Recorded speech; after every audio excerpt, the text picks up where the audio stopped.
కేటీఆర్ గారి సూచన మేరకు నిర్ణయం మేరకు వ్యవసాయ రంగ స్థితిగతులపై ఈరోజు రాష్ట్రంలో నెలకొని ఉన్నటువంటి విషాదకరమైనటువంటి రైతాంగ జీవితాలకు సంబంధించి ఇప్పటికే జరిగినటువంటి 400 పైచిలకు బలవన్ మరణాలకు సంబంధించి ఈ అన్ని అంశాల మీద అధ్యయనం చేయడానికి స్వయంగా రాష్ట్ర ప్రభుత్వం వేసినటువంటి ఒక రైతు కమిషన్ ఏదైతే ఉందో ఆ కమిషన్కు ఒక నివేదిక తయారు చేసి ఇచ్చి రైతాంగ ప్రజలలో విశ్వాసం నింపాలని ఈ వ్యవసాయాన్ని ముందుకు తీసుకుపోవడానికి గతం మాదిరిగా కేసీఆర్ సారథ్యంలో నడిచినటువంటి వ్యవసాయాన్ని వ్యవసాయ రంగాన్ని అదే స్థితి కొనసాగేటట్లుగా ఏం చర్యలు తీసుకుంటే బాగుంటుందో అధ్యయనం చేయాలని చెప్పి ఒక కమిటీ వేసిన సంగతి విదితమే. ఆ కమిటీ తొలి సమావేశం ఈరోజు ఇక్కడ నిర్వహించడం జరిగింది. దానికి కేటీఆర్ గారు వచ్చి పలు సూచనలు సలహాలు ఒక డైరెక్షన్ ఇవ్వడం జరిగింది. కమిటీ సభ్యులందరూ కూడా సభ్యురాలు మరియు సభ్యులందరూ కూడా మాజీ మంత్రులు, శాసన మండలి సభ్యులు, శాసనసభ మాజీ సభ్యులు అందరూ కూడా అనుభవజ్ఞులు ఉన్నారు. గ్రామీణ నేపథ్యం తెలిసిన వాళ్ళు ఉన్నారు. తెలంగాణ ఉద్యమ ప్రస్థానంలో ఉంటూ వచ్చిన వాళ్ళు ఉన్నారు. కాబట్టి అందరి యొక్క భావన ముందుగా ఇటీవల మరణించినటువంటి ఆ రైతు సోదరులు వాళ్ళ కుటుంబాలకు ప్రగాఢమైనటువంటి సానుభూతిని తెలియజేస్తూనే మరోసారి వారి యొక్క ఆ స్థితిని చాలా గంభీరంగా తీసుకొని చాలా బాధగా ఈ పరిస్థితుల్లో మార్పు ఉండాలి. ఖచ్చితంగా ఈ సాంప్రదాయ పద్ధతులలో జరిగేటువంటి రాజకీయాల మూలంగా పరిష్కారం రాదు. చిత్తశుద్ధితో ప్రజలకు ఇచ్చినటువంటి వాగ్దానాలను అమలు చేయడం మూలంగా ఆ అడుగులు ఎటువైపు పడుతున్నాయనేటువంటిది ప్రజలకు తెలియజెప్పాలి. దీన్ని మరింత విస్తృతంగా అధ్యయనం చేయాలి. చేసి ఓ నిర్ధారణకు వచ్చి నిర్మాణాత్మకమైనటువంటి సూచనలు ప్రభుత్వానికి చేస్తూనే ప్రజలను ప్రత్యేకంగా రైతాంగ ప్రజలను అప్రమత్తం చేయాలనేటువంటి ఉద్దేశంతో ఈ భావన చుట్టూ చర్చ జరిగింది. ఈ చర్చ యొక్క సారాంశం కానీ కార్యాచరణ కానీ ఈ కమిటీ తరఫున స్వయంగా కేటీఆర్ గారే ప్రకటిస్తారు. ఇప్పటికీ అర్థమైంది ఈ 13 మాసాల రేవంత్ రెడ్డి సర్కారు యొక్క గమ్యం కానీ గమనం కానీ ప్రస్థానం కానీ వేసే అడుగులు కానీ ఈ మొత్తం పరిపాలనా కాలాన్ని 5 ఏళ్లు బేరీజ్ వేసుకుంటేనే ఫలితాలను అంచనా వేయచ్చు అనేటువంటిది వివేకం కాదు. ఏ ప్రభుత్వమైనా వేసినటువంటి అడుగులు, వేస్తున్న అడుగులు, నడుస్తున్నటువంటి ఆ ప్రయాణం ఎటువైపు పోతా ఉంది, అది ప్రగతి వైపు పోతా ఉందా, తిరోగమనం వైపు పోతా ఉందా అనేటువంటిది వాళ్ళ యొక్క చర్యలు, వాళ్ళ యొక్క ఆచరణను బట్టి అర్థమవుతుంది. కాబట్టి ఆ తిరోగమనం వైపు వేస్తున్నటువంటి సర్కారు యొక్క చర్యల ఫలితమే రాష్ట్రంలో ఇవాళ బలవన్ మరణాలు రైతులకు. ఇవాళ మరోసారి తెలంగాణ వ్యవసాయం సంక్షోభంలోకి నెట్టబడింది. ఈ సంక్షోభంలోకి మరింత కూరుకుపోకుండా ఈ వ్యవసాయ రంగాన్ని కాపాడేది ఎట్లా, ముందుకు తీసుకుపోయేది ఎట్లా, సాక్షాత్తు ఈ రంగంలోనే నిమగ్నమైనటువంటి ఈ రాష్ట్రానికి సంబంధించినటువంటి 58-60% మంది ప్రజల యొక్క వాళ్ళ ఆర్తి లోకానికి తెలియాలి, ఈ ప్రభుత్వానికి కనువిప్పు కలగాలి. అందుకోసమే విస్తృతమైనటువంటి పర్యటన చేసి దీని మీద గంభీరమైనటువంటి అధ్యయనం మరి ఇప్పటికే ఒక పార్టీగా నాయకత్వంగా మాకు అవగాహన ఉన్నప్పటికీ ఇంకా క్షేత్రస్థాయిలో ప్రజల నుంచి అన్ని వర్గాల రైతాంగ ప్రజల నుంచి వాళ్ళ యొక్క విలువైనటువంటి సూచనలు కానీ, వాళ్ళ బాధ కానీ, వాళ్ళ యొక్క ఆవేదన కానీ పూర్తిగా క్రోడీకరించుకొని ఈ రాష్ట్ర ప్రభుత్వానికి విన్నవించాలి. ఈ ప్రజల డిమాండ్ అవసరమైతే జాతీయ స్థాయికి కూడా ఈ అంశాన్ని తీసుకుపోవాలనేటువంటి కోణంలో ఇవాళ చర్చ జరిగింది. కేటీఆర్ గారు స్వయంగా వారు ఇక్కడ దాకా వ్యక్తిగతంగా రావడం, మా కమిటీ సభ్యులందరూ కూడా ఇక్కడికి నివాసానికి రావడం, ఈ వచ్చిన సందర్భంగా వారికి నేను ప్రత్యేకంగా ధన్యవాదాలు అర్పిస్తూ కేటీఆర్ గారిని వారి యొక్క సూచనలు చేయవలసిందిగా, వారిని ఇంటరాక్ట్ కావాల్సిందిగా కోరుతా ఉన్నాను. పెద్దలు, గౌరవనీయులు, రాష్ట్రంలో వ్యవసాయ శాఖకు మార్గదర్శకత్వం వహిస్తూ గౌరవనీయులైన తెలంగాణ తొలి ముఖ్యమంత్రి స్వయాన రైతు అయిన కేసీఆర్ గారి నాయకత్వంలో విశేషంగా రైతుల కోసం కృషి చేసిన మాజీ వ్యవసాయ శాఖ మంత్రివర్యులు శ్రీ సింగిరెడ్డి నిరంజన్ రెడ్డి గారు, అదేవిధంగా వారి నేతృత్వంలో ఈరోజు విశేషమైన అనుభవం, అదేవిధంగా గ్రామీణ నేపథ్యం, అదే మాదిరిగా రైతు కుటుంబాల నుంచి వచ్చిన సీనియర్ నాయకులు మాజీ మంత్రివర్యులు శ్రీ జోగు రామన్న గారు, మాజీ మంత్రివర్యులు శ్రీమతి సత్యవతి రాథోడ్ గారు, మాజీ మంత్రివర్యులు అగ్రికల్చర్లో పోస్ట్ గ్రాడ్యుయేషన్ చేసి గోల్డ్ మెడల్ కూడా సాధించిన సోదరులు పువ్వాడ అజయ్ గారు, మాజీ శాసనసభ్యులు అంజయ్ యాదవ్ గారు, రసమయి బాలకృష్ణ గారు, పెద్దలు మాజీ శాసనసభ్యులు సీనియర్ నాయకులు, అదే మాదిరిగా ఆర్టీసీ మాజీ చైర్మన్ శ్రీ బాజిరెడ్డి గోవర్ధన్ గారు, శాసన మండలి సభ్యులు గౌరవనీయులు డాక్టర్ యాదవ్ రెడ్డి గారు, అదేవిధంగా గౌరవనీయులైన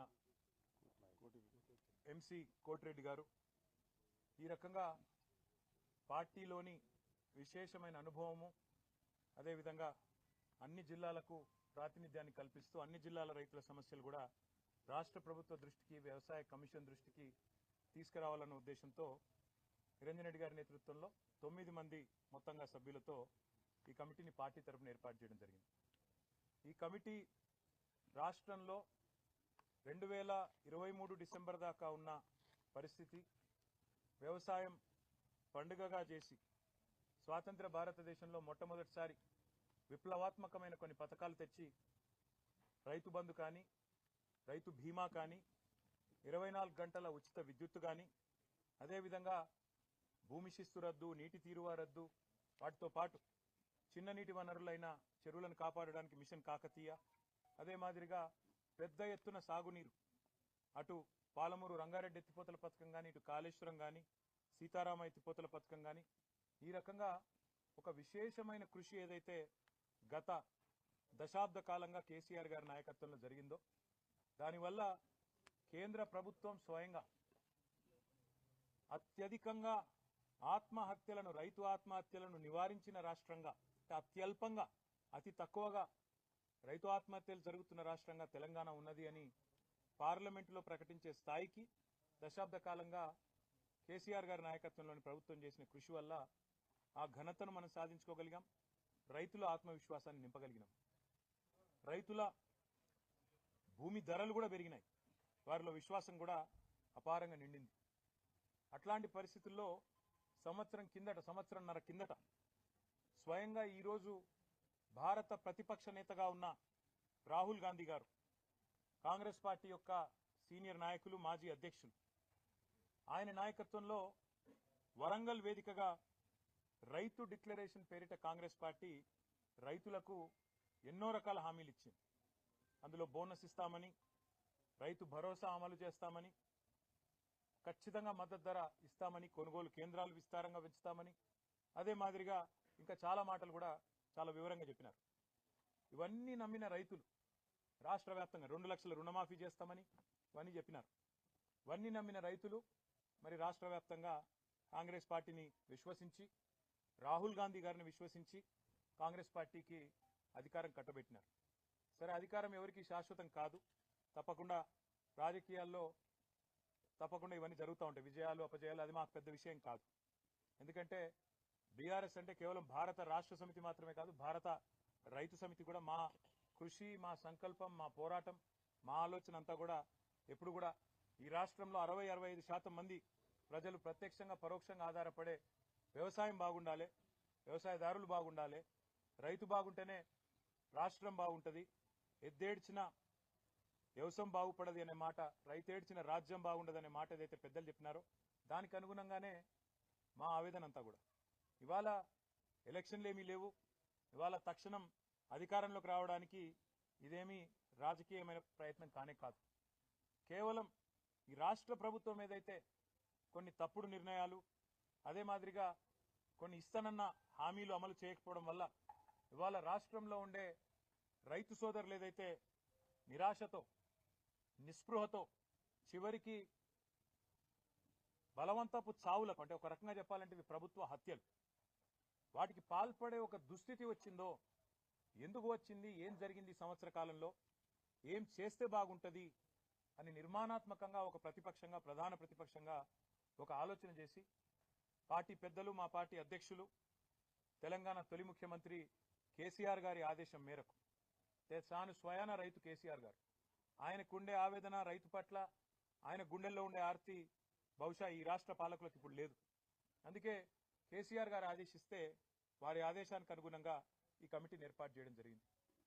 ఈ కమిటీ నిరంజన్ రెడ్డి గారి నేతృత్వంలో రాష్ట్రమంతటా కూడా విస్తృతంగా రాబోయే నెల రోజుల పాటు పర్యటిస్తుంది. ఈ నెల రోజుల్లో రైతు సంఘాలు, రైతులు, వివిధ సమూహాలతో ఎక్కడికక్కడ మరి కలుస్తుంది. కమిటీ యొక్క నిజంగా వారి కమిట్మెంట్కు నేను ధన్యవాదాలు కూడా తెలియజేస్తా ఉన్నా. ఎందుకంటే మా జోగురామన్న గారు వెంటనే స్పందించి అన్నారు, అన్న అక్షర క్రమంలో మేమే ముందున్నాం ఆదిలాబాదు, మా దగ్గర నుంచే పని మొదలు పెడదాం, మీరు రండి, మా పూర్వ ఆదిలాబాద్ జిల్లా నుంచే పని మొదలు పెడదామని చెప్పి నిరంజన్ రెడ్డి గారికి చెప్పగానే వారు కూడా వెంటనే అందరితో సంప్రదించి ఎల్లుండే పని మొదలు పెడదామని నిర్ణయం తీసుకున్నారు.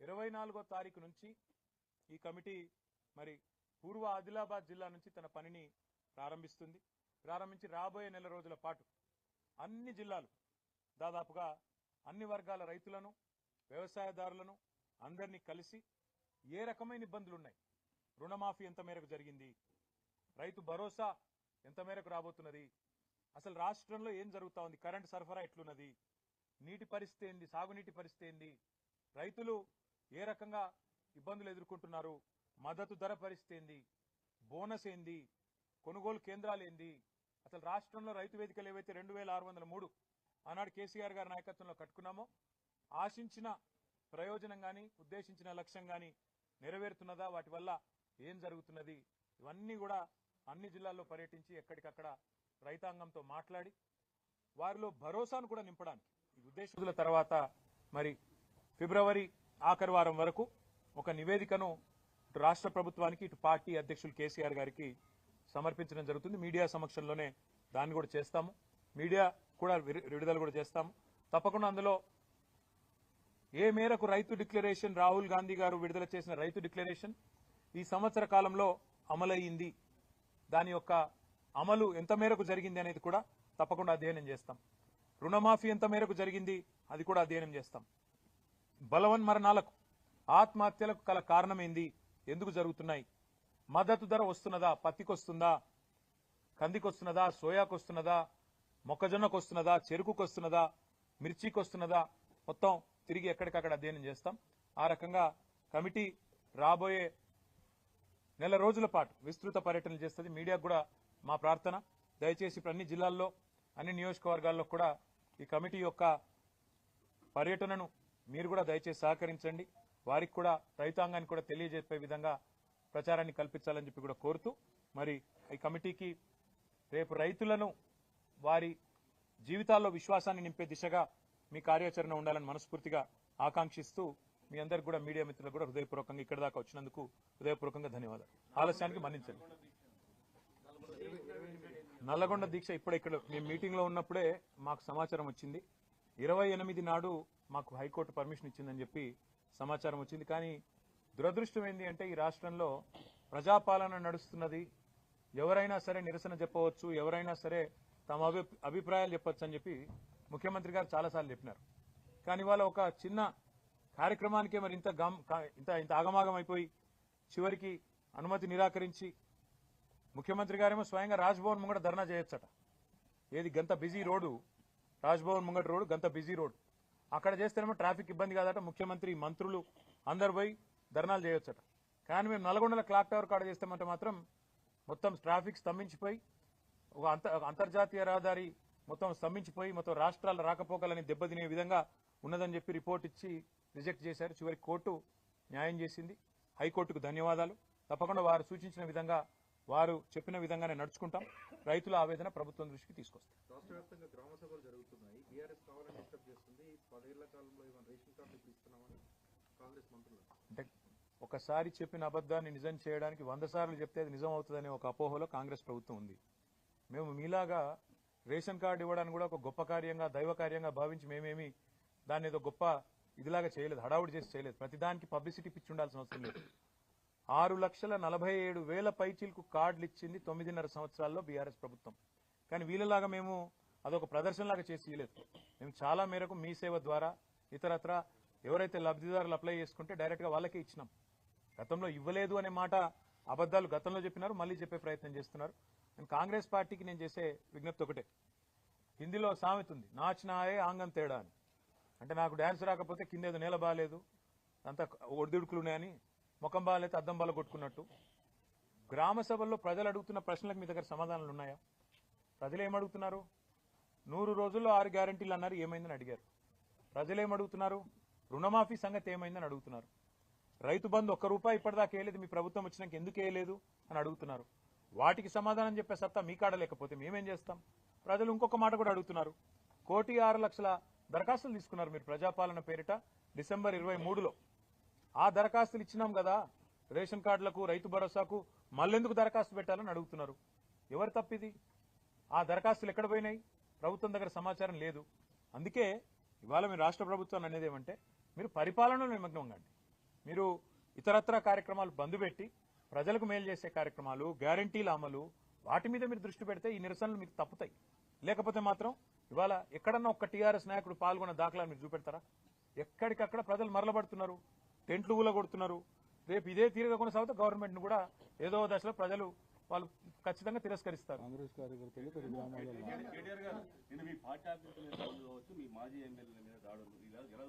ఇలా చూస్తాం. ఈ రాష్ట్రంలో శాంతి భద్రతలు ఇప్పటికే పడకేసినాయని దేశమంతా అనుకుంటున్నారు. క్రైమ్ రేట్ పెరిగింది, హోంమంత్రి లేరు, ముఖ్యమంత్రి గారు కేవలం ప్రతిపక్షాల మీద కేసులు పెట్టాలా, సోషల్ మీడియాలో పోస్టులు పెట్టే వాళ్ళ మీద కేసులు పెట్టాలనే తాపత్రయంలో ఉన్నారు. వాళ్ళ ప్రయారిటీ వాళ్ళది, మా ప్రయారిటీ మాది బ్రదర్. వాళ్ళ ప్రయారిటీ ఫార్ములా కేసు, మా ప్రయారిటీ ఫార్మరు. సింపుల్గా మా ప్రయారిటీ ఫార్మర్ కాబట్టే మేము ఈ పని చేస్తున్నాం. మేము వాళ్ళు అవతల వాళ్ళు ఏమనుకున్నా మా పని మేము చేసుకుంటూ రైతుల్లో 70 లక్షల రైతు కుటుంబాలకు 1,00,000 కోట్లు ఇచ్చిన ప్రభుత్వం మాది. 73,000 కోట్లు ఆనాడు రైతు బంధు రూపంలో నేరుగా ఖాతాల్లో వేసినాం. 28,000 కోట్లతో రుణమాఫీ 2 దఫాలుగా చేసినాం.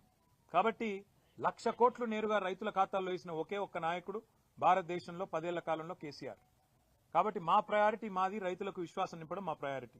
రైతుల్లో సావకుండా చచ్చిపోయే పరిస్థితులు ఏవైతున్నాయో వాటిని నివారించడానికి ఏ చర్యలు తీసుకోవాలనో ప్రభుత్వానికి సూచనలు చేసే దిశగా నిరంజన్ రెడ్డి గారి కమిటీ పనిచేస్తుంది.